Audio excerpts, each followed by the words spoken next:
လူဆိုတာကြာကြာပေါင်းမှအကြောင်းသိတယ်ကြာကြာပေါင်းကြည့်မှသူ့ရဲ့ကိုယ်ချင်းတရားတွေကိုကိုယ်သိနိုင်တယ်လို့ဆိုမသိနိုင်ဘူးတဲ့ဒါကြောင့်လူလောကတွေကနေခွာရှောင်ပြီးတော့တောတောင်တွေထဲမှာနေထိုင်ကြတယ်တချို့ယသိသူတော်စင်တွေဆိုတာလူချားတဲ့သွားရမှာအလွန်ကြောက်တယ်ဘာလို့ကြောက်တုံးဆို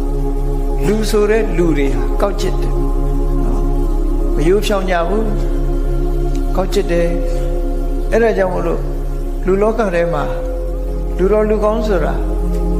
ရှားဖွေပြီးတော့ပေါင်းတဲ့ဆက်ဆံမှုတော်တော်ကိုခဲရင်တယ်လို့ဆိုပြီးဒီ50ဇတ်တွေထဲမှာ435ခုမြောက်ဟလိဋ္ဌိကာကဆိုတဲ့ဇာတ်ကလေးတစ်ခုမှတ်သားစရာအလွန်ကောင်းတယ်သားဖနှစ်ယောက်ဟာတောမှာနေကြတာယသိအဖေလုံးတဲ့သူကယသိဝတ်တော့သားကလေးကလည်းယသိလေးလိုက်ဝတ်ပြီးတောမှာနေကြတနေ့ကြတဲ့အခါအဖေလုံးတဲ့ယသိကတောထဲမှာတတိဝလံရှာကြံသွားတော့သားလုံးတဲ့ယသိစီကအမျိုးသမီးတစ်ယောက်ကလာပြီးတော့တောထဲမှာရောက်လာတဲ့အမျိုးသမီးတစ်ယောက်ထင်းခွေပဲဟင်းရွက်ခုပေါ့လာပြီးတော့ယသိလေးကိုလူအကြောင်းတွေကိုပြောသွားတယ်ခါယသိလေးကစိတ်ဝင်စားတယ်လူပြည်လူတွေဟာပြောစရာကောင်းတယ်ဆိုတော့စိတ်ပါသွားတယ်သူကတောထဲမှာနေတာကြတော့လူအကြောင်းသိမသိအဲ့ဒါလို့ပြောတော့စိတ်ဝင်စားဖေလို့တဲ့ယသိကြီးကတော့ဒါတွေနောချေပြီးသားဖြစ်တယ်လူအကြောင်းကောင်းကောင်းသိအဲ့တော့သူကပြင်းပြီးတော့လူအတိုင်းဝိုင်းတွေကိုသွားချင်နေချင်သူ့ဖေလာတဲ့အခါကျတော့အဲ့အကြောင်းပြောတာသူဟာတောထဲမှာမပြောဘူးလူတွေရဲ့အတိုင်းဝိုင်းထဲမှာသွားနေမယ်ဆိုသူ့ဖေကိုသူကပြောတော့အရိညာခာမမာကမကိဉ္တိလံကိဉ္ဝတံအဟံပုရိတံတာတသေဝေယံတမေအခါဟိပုစိတောသူတောထဲမှာမပြောဘူးတဲ့လူတွေရဲ့အတိုင်းဝိုင်းနဲ့သွားခြင်းတယ်အဲ့လိုသွားတဲ့အခါမှာလူအကြောင်းသူကောင်းကောင်းမသိဘူးတဲ့ဘယ်လိုအကျင့်သီလရှိပြီးဘယ်လိုဇယိုက်ရှိတဲ့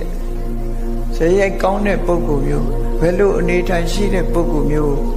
သူပေါင်းရမှာလဲတဲ့ဘယ်သူတွေနဲ့ပေါင်းတဲ့ဆက်ဆံရမလဲအဲ့ဒါကိုပြောပါဆုံးမပြောကြပါလို့သူ့ဖေပြောတဲ့အခါကျတော့အဖေလုံးတဲ့ယသိကြီးက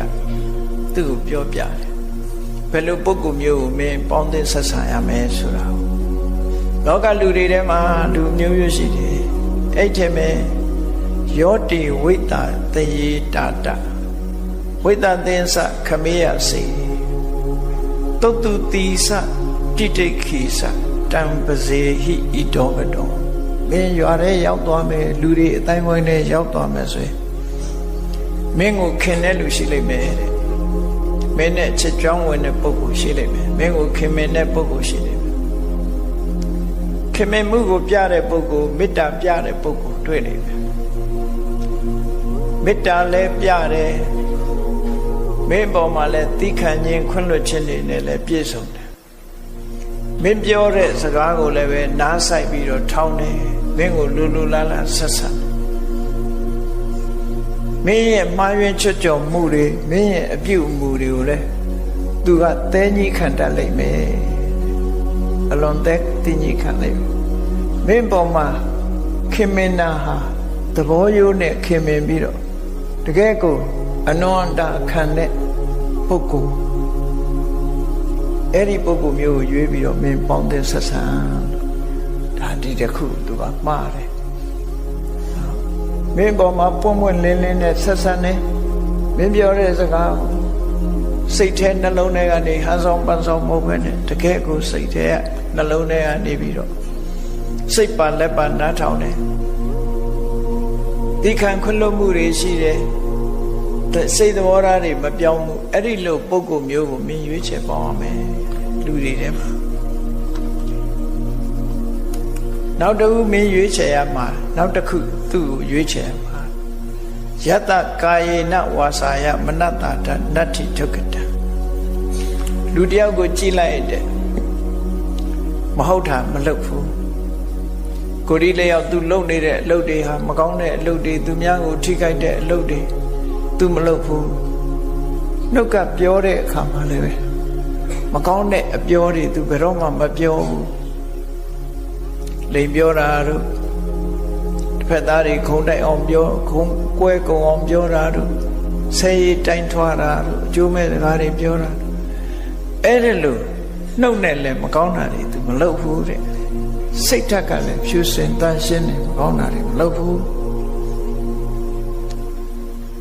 အဲ့ဒီလိုပုဂ္ဂိုလ်မျိုးဟာမဟုတ်တာမလုပ်ဘူးမဟုတ်တာမပြောဘူးမဟုတ်တာကိုစိတ်ထဲကတောင်းစိတ်မကူးဘူးဆိုတဲ့ပုဂ္ဂိုလ်တွေဟာမိခင်ရဲ့ရင်ထဲမှာနေရတယ်လို့အဲ့ဒီပုဂ္ဂိုလ်မျိုးကိုအာကိုယုံကြည်ပြီးဒီလိုပုဂ္ဂိုလ်မျိုးနဲ့သာပေါင်းသင်လို့ပြောတယ်လူလောကရောက်သွားတယ်အဲ့ဒီပုဂ္ဂိုလ်မျိုးကိုရှားပြီးပေါင်းပါဒီလိုဆိုတယ်နော်နောက်ဆက်ပြီးတော့ပြောတယ်ယောသဓမ္မေနစရတိစရန္တောပိနမညတိဒီလောကမှာလူတယောက်တွေ့လိမ့်မယ်အဲ့ဒီလူဟာ